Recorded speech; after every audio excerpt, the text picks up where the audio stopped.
Hi there, and welcome to this day in history for January 19th. January 19th is the 19th day of the year in the Gregorian calendar, with 346 days remaining to the end of the year, 347 in leap years. Today's word is tangible. Tangible is usually an adjective, may also be used sometimes as a noun. As an adjective, tangible means substantially real, material, capable of being perceived, especially by the sense of touch, palpable, capable of being precisely identified or realized by the mind, as in, her grief was tangible, capable of being appraised at an actual or approximate value, such as tangible assets. Basically, tangible means something you can touch or put your hands on. As a noun, tangible refers to a thing that is tangible, especially in terms of an asset capable of being appraised at an actual or approximate value. The word tangible comes to us from Latin, a word that meant to touch. First known use of the word tangible as an adjective is in 1589 and as a noun in 1890. Tangible. I first became aware of the word tangible as a teenager. It was pretty much the theme of a book I was reading about a girl who was trying to deal with the comings and goings of life and the people in one's life in a time way back before the internet, mobile phones, or email. Back then, if someone moved away, about the best, if not only way to stay in touch with them was to write letters back and forth if you were lucky enough to have each other's addresses.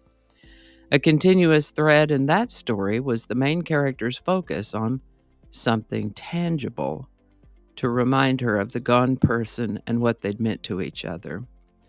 Unfortunately, that's all I remember about the book, or I'd look up the title and list it for you here. But that was my introduction to the word tangible. And remember, if you have a word you'd like us to examine in this Word of the Day segment, drop it in the comments and we will take a look at it. And with that, this is the birthday of poet, author, and literary critic Edgar Allan Poe, born January 19th, 1809. He's one of the first short story writers and is considered to be the inventor of the detective fiction genre. He relied on his writing for a living, which made things financially difficult for him, fairly uncertain. His poems include Annabel Lee, The Bells, The Raven, and his short stories include The Telltale Heart, The Premature Burial, The Murders in the Rue Morgue, and many more. A number of his poems and stories have been adapted to music, television, and film, and referenced in popular culture. Edgar Allan Poe died at the age of 40 from an unknown cause. There's been a great deal of speculation about how he died, but we really just don't know for sure. Edgar Allan Poe. We're going to keep it short today. If you're curious about other things that happened on January 19th that I might have talked about in a previous episode, I'll leave a link for you. As I was working on that part of today's episode about Edgar Allan Poe, came to mind a song by Alan Parsons Project, inspired by Edgar Allan Poe's poem, The Raven. The Raven by Alan Parsons Project was released as a single in 1976, but also appears on their 1976 studio album, Tales of Mystery and Imagination. The song was written by Alan Parsons and Eric Woodson. The mysterious sounding voice in the first verse is Alan Parsons singing through a synthesizer called a vocoder, and the remaining verses were sung by actor Leonard Whiting with backup vocals by Eric Woodson and a choir. Now, if the name Leonard Whiting seems vaguely familiar to you, you might have seen him in Franco Zeffirelli's 1968 film Romeo and Juliet. He played the part of Romeo in that movie. The Raven by Alan Parsons Project made it into the Billboard Hot 100 chart and has been covered and sampled by other artists. The Raven by Alan Parsons Project. Link in the description. And I think that's going to do it for us today. Thank you so much for watching.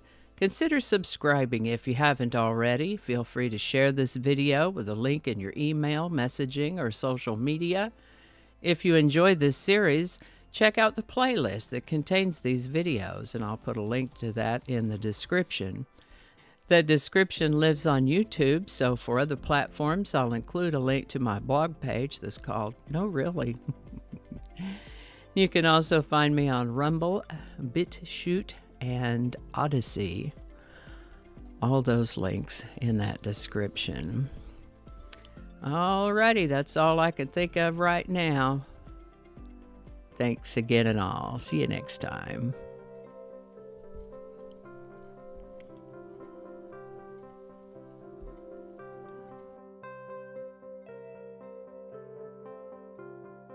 This is the birthday. I didn't get that. Could you try again? I wasn't talking to you. John, are you kidding me? Okay, hold on. We got to make that be quiet. You got to read the black part. Hi there, and welcome to This Day in History for, where's your microphone? Okay, we don't want to say the same thing twice. Get your microphone.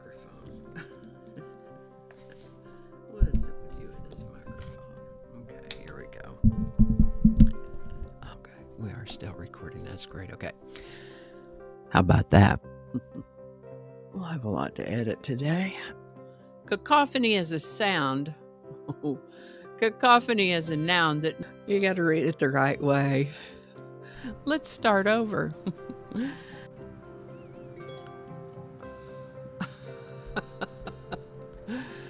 It's 8 o'clock, so all of the reminders are going to be dinging. I forgot to turn those off. Okay, stop it. It's 8 o'clock. Don't alienate people who can be helpful to you. Flinging happiness all over the place.